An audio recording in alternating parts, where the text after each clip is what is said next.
الرحمن علم القرآن خلق الإنسان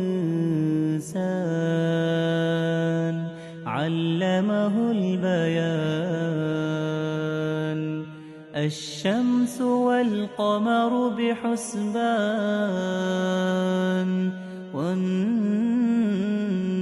والنجم والشجر يسجدان والسماء رفعها ووضع الميزان ألا تطغوا في الميزان وأقيموا الوزن بالقسط ولا تخسروا الميزان